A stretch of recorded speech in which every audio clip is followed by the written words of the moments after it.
Sir आपने कहा था कि प्लॉट हमेशा टीएनसीपी अप्रूव्ड ही लेने चाहिए। हाँ। लेकिन टीएनसीपी अप्रूव्ड प्लॉट जो है वो कॉस्टली होते हैं, तो हर आदमी जो है मतलब एक आम बायर जो है वो अफोर्ड नहीं कर सकता। हम्म। तो अल्टीमेटली फिर उसको कच्ची प्लॉटिंग में जाना पड़ता है। हम्म।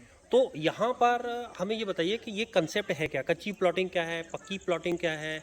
और उसमें फिर कई बार ऐसा होता है कि एक ही प्लॉट दो दो लोगों को या उससे ज़्यादा लोगों को बिक जाता है।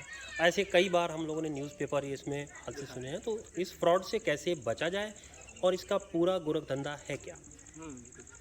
ये कच्ची प्लॉटिंग नॉर्मली इसको बोलते हैं कि जिसमें जो ये छोटे, इनको बिल्डर तो बोलना ठीक नहीं है ना कॉलोनाइजर बोलना ठीक है। ये जो धंधा करने वाले, ज़मीनों का धंधा करने वाले क्या करते हैं कि किसान से खेत खरीद लेते हैं और बिना जो ड्यू कोर्स ऑफ लॉ है या जो कानून में बताई गई विहित प्रक्रिया है कि आप पहले अपना जो है लेआउट बनाएं, उस लेआउट को किसी आर्किटेक्ट के थ्रू आप टीएनसीपी में पहुंचाएं, टीएनसीपी के थ्रू नगर निगम जाएं, नगर निगम से आप एक कॉलोनाइजर लाइसेंस के थ्रू अपनी आवेदन प्रस्तुत करें और फिर उसकी अनुमति प्राप्त करने के बाद रेरा से लें। ये पक्का तरीका है, इसलिए इसको बोल दिया पक्की प्लॉटिंग। जो इस पूरी प्रक्रिया को बाईपास कर देते हैं उसको कहते हैं कच्ची प्लॉटिंग। ये कैसे बाईपास करते हैं? किसान से सीधे इनने खेत खरीदा और अपना एक लेआउट या तो किसी आर्किटेक्ट से या खुद ही अपने अंदाजे से नाप नाप कर बनाया और उस हिसाब से उसमें रोडें डाल दी और रोडें डालने के बाद में उसका डाइवर्सन करा लेते हैं।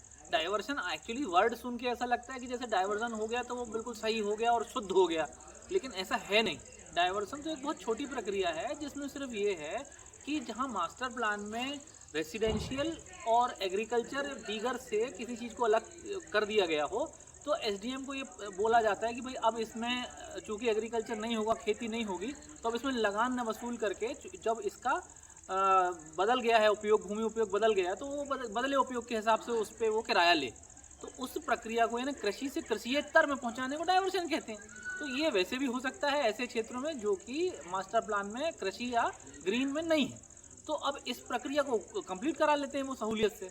तो उनने ये तो इसको करने से उनको मिल जाता है P1 का खसरा। तो इस तरह से उस पर P2 और P1 के खसरे तो होते हैं। उसके अलावा कोई भी चीज़ें, ना उनको कॉलोनाइजर लाइसेंस लगता, ना उनको टीएनसीपी का लेआउट लगता, ना उनको नगर निगम से अनुमति लगती, ना उनका रेरा रजिस्ट्रेशन होता। तो इसलिए इस तरह के प्लॉट्स को कच्ची प्लॉटिंग बोल देते हैं।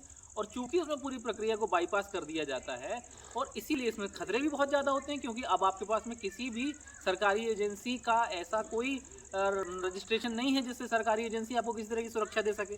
जैसी सुरक्षा नगर निगम प्लॉट मॉर्गेज करके देता है, जैसी सुरक्षा रेरा अपने कानूनों के द्वारा देता है, तो ना आप नगर निगम के से सुरक्षित हैं ना आप रेरा से सुरक्षित हैं। लेकिन तुम्हारा कहना है कि ये सस्ते होते हैं इसलिए लोग इसको खरीदते हैं। ये बिल्कुल सही बात है कि जब उनको ना कोई प्रक्रिया का पालन करना पड़ा, ना उनके ऊपर कोई मजबूरियां हैं, तो वो उनको सस्ता पड़ता है, सस्ता बेचते हैं। तो अब सस्ते के चक्कर में सारे लोग वहाँ जाते हैं और ख़रीदते हैं। अब खरीदने में ये होता है कि जो इसमें भी दो तरह के हैं। कुछ ऐसे होते हैं जो सिर्फ इतना ही करके संतुष्ट हो जाते हैं और अपनी प्राइवेट जो लेआउट है उसको बेच देते हैं और इतने में वो संतुष्ट हुए। लेकिन कुछ इससे भी ज़्यादा लालची किस्म के जो बनाने वाले करने वाले लोग हैं, ये छोटे बिल्डर हैं, ये क्या करते हैं कि उसमें से भी एक प्लॉट 2-3 लोगों को बेच देते हैं। अब तुम्हारा सवाल है कि कम से कम अगर जाते हैं तो इसमें ऐसे कैसे बचे कि एक प्लॉट 2 लोगों को तो नहीं बेच दिया गया। पहला तरीका तो ये है कि यदि सबने नामांतरण कराया हो तो आप नामांतरण का जो खसरा होता है पटवारी से मिलके, या आजकल ऑनलाइन दिखाई देता है, ऑनलाइन एमपी ऑनलाइन में जाके या अपने घर में भी उसको खोल के देख सकते हैं कि ये किसके नाम पे है। लेकिन हर कोई नामांतरण नहीं कराता है। अब ऐसे में क्या करें? ऐसे में आपको सर्च के लिए जाना चाहिए कि वो जो आप खसरा नंबर है वो खसरा नंबर आप देख लें। और वो कच्चे लेआउट वाले भी एक नंबर डालते हैं अपने प्लॉट का, फला नंबर, ये नंबर। और उस नंबर को जब आप सर्च के लिए जाएंगे तो जो रजिस्ट्री ऑफिस है, रजिस्ट्री ऑफिस में पूरा ब्यौरा रहता है कि इस खसरे नंबर से कितनी रजिस्ट्रियाँ हुई। तो वो आप रजिस्ट्री की सर्च जब कराएंगे तो सर्च में आ जाएगा कि सबसे पहले किसकी आज तक इस खसरे नंबर में रजिस्ट्री हुई, उसके बाद इस प्लॉट नंबर की हुई कि नहीं हुई। अब इसमें भी ये लोग क्या करते हैं कि प्लॉट बटे 1A/1 2B ऐसा सब लिख देते हैं। तो उससे बचने का फिर ये तरीका है कि आप जो प्लॉट आप खरीदने जा रहे हैं, जो आपको वो दिखा रहा है, वहाँ एक बड़ा सा बोर्ड लगा दें कि ये प्लॉट हमने खरीदने का सौदा फला छोटे बिल्डर से किया है और इसको हम इतने दिन के अंदर खरीदने वाले हैं, यदि किसी को आपत्ति हो तो बताएं। तो एक तो अगर जैसे ही आप ये बोर्ड लगाओगे तो वो तुरंत डर जाएगा कि तुमने किसी को बेचा है, तो ये वो आदमी आके खड़ा हो जाएगा। एक बात। दूसरी बात कि अगर कोई होगा तो आजू बाजू वाला सूचना देगा। तो कुछ हद तक तो आपको उससे सुरक्षा मिल जाएगी और आप पता कर सकोगे इन दो तरीकों से। एक तो रजिस्ट्रार ऑफिस जाके चेक करा के रजिस्ट्री की उसकी प्लॉट नंबर की रजिस्ट्री किसी को हुई कि नहीं हुई, और दूसरा उस मौके पे आप जाके एक बोर्ड लगा दो कि ये प्लॉट मैं लेने जा रहा हूँ, किसी को यदि कोई आपत्ति है तो 15 दिन के अंदर बताए। इन दो तरीकों से आप ये कच्ची प्लाटिंग में एक प्लाट को 2 बार भी दिए जाने वाले गोरख धंधे से थोड़ा बचाव आपका हो सकता है।